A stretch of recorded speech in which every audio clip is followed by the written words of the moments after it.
আর মাটির সাথে প্রেম হবে কি করে? কারণ যিনি আকাশে আছেন, যিনি ভূমিতে আছেন, এত দূরত্বে কারো প্রেম হয় কি?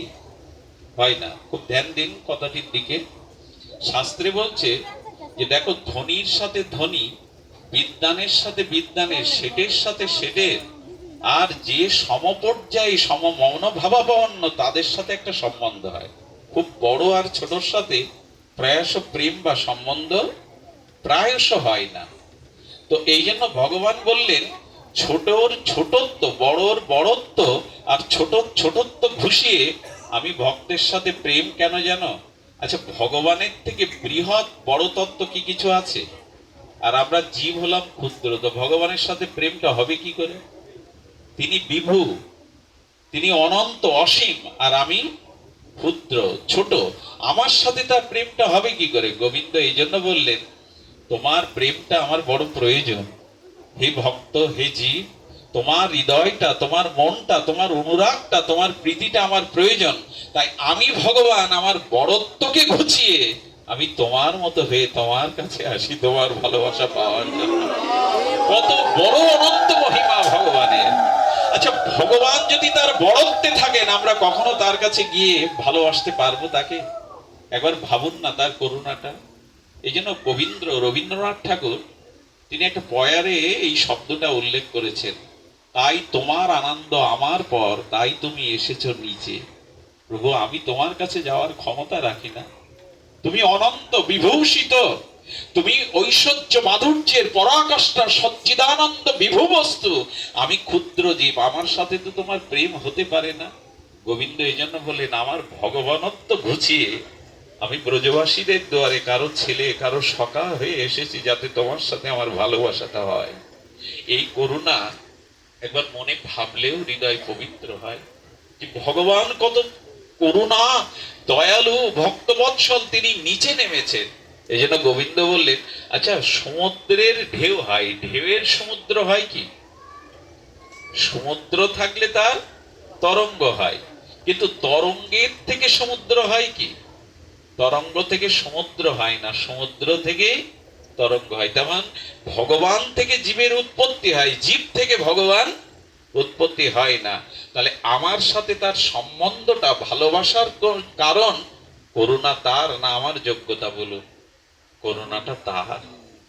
তিনি বারে বারে আমাদের মাঝে নেমে এসেছেন এই জন্য, জানেন মানুষকে কতটা ভালোবাসে ভগবান? শুনে রাখুন, একটা মানুষও যতদিন ভগবানের কাছে প্রেম ভক্তি নিয়ে ফিরে না যাবে, ততদিন ভগবান ওই জীবের দিকে তাকিয়ে থাকবেন, কবে তুই আমার হবি, কবে তুই আমার কাছে আসবি। সন্তান বাড়িতে ফিরতে গেলে যেমন প্রতীক্ষারত মা উৎকণ্ঠায় তাকে, খোকা কখন আসবে, ভগবান প্রতিটি জীবের জন্য অপেক্ষা করে আছেন, কবে জীব তার কাছে ফিরে আসবে। এই করুণা আমাদের মধ্যে নাই, এই করুণা ভগবানেরই একমাত্র আছে। এই জন্য প্রতিটি জীবের জন্য ভগবান ভাবেন, কবে তুমি আমার হবে, কবে তুমি আমার কাছে ফিরে আসবে। এই প্রতীক্ষা জগতে কেউ না করলে এক ভগবানই অপেক্ষা করে আছেন, তারই তো সৃষ্ট আমরা, তিনিই তো আমাদের পরম পিতা। মামই বংশ জীবলোক জীবভূত সনাতন, তিনি অপেক্ষা করে আছেন। আমাদের মহাজন কি বলে জানেন? তুমি কতটা ভগবানকে খোঁজো, ভগবান তোমাকে তার থেকে কোটি গুণ বেশি খোঁজে। তুমি জীবনে কতটা ভগবানকে খুঁজেছো, সম্মান খুঁজেছো, অর্থ খুঁজেছো, বাড়ি গাড়ি খুঁজেছো, কিন্তু ভগবান তোমায় খুঁজছে। তার প্রমাণ নেবেন। তার প্রমাণ হলো মহাপ্রভু জীবের দ্বারে দ্বারে গিয়ে কি বলছেন জানেন? জীব জাগো বলে গোরা চাঁদ ডাকে। কে ডাকছে আপনাকে আমাকে? ভগবানই ডাকছে। ভগবানের করুণা শুনলে এই মুহূর্তে হৃদয় একটা পরম আনন্দ পাবে। আচ্ছা, আমি যদি কখনো মহা অপরাধ করি, মহা পাপ করি, বৈষ্ণব অপরাধ করলে, ব্রাহ্মণকে আঘাত করলে, সৎ সদাচারী বেদজ্ঞ ব্রাহ্মণকে অপমান বা শারীরিক আঘাত করলে, বৈষ্ণব অপমান করলে মানুষের মলমূত্রের কীট হতে হয়।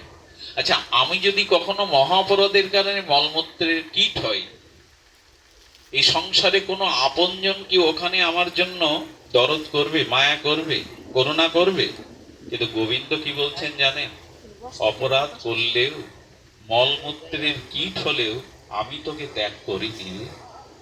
আহা, আমি ত্যাগ করিনি কেন জানো? তুমি তো আমারই। আমি যদি ত্যাগ করি তোমার আর ফিরে আসবার কোনো উপায় থাকবে না। ত্যাগ করিনি কেন জানেন? ওই মলমূত্রের মধ্যে যে আত্মা আছে ওটা কে? ওইটাই পরমাত্মা রূপী ভগবান। এমন ভাববেন না যে রাজার মধ্যে যে আত্মা আপনার মধ্যে সেই আত্মা নাই। একই আত্মা জগৎ বিরাজিত, একই আত্মা। অর্থাৎ মলমূত্রের কীটের মধ্যে যে আত্মাটা আছে একজন রাজা সাধুর মধ্যেও একই আত্মা। যদি ভগবানকে প্রশ্ন করি, প্রভু ওর মধ্যে নেমেছো কেন তুমি? গোবিন্দ বললেন, ওকে সবাই ত্যাগ করলে যে আমি ত্যাগ করতে পারি না, তো তুমি ওর মধ্যে আছো কেন মলমূত্রের কীটের মধ্যে? বললে, ওকে আবার 84 লক্ষ জনি ভ্রমণ করিয়ে আবার মানুষ করব, আবার গুরু রূপে ওকে কৃপা করব, হরিনাম দিয়ে কৃপা করব, সাধু সঙ্গ দিয়ে ওকে আবার যতদিন আমার ভক্ত না করতে পারবো আমি ওকে ত্যাগ করব না। সবাই ত্যাগ করলেও আমি ওকে কোনোদিনই ত্যাগ করব না।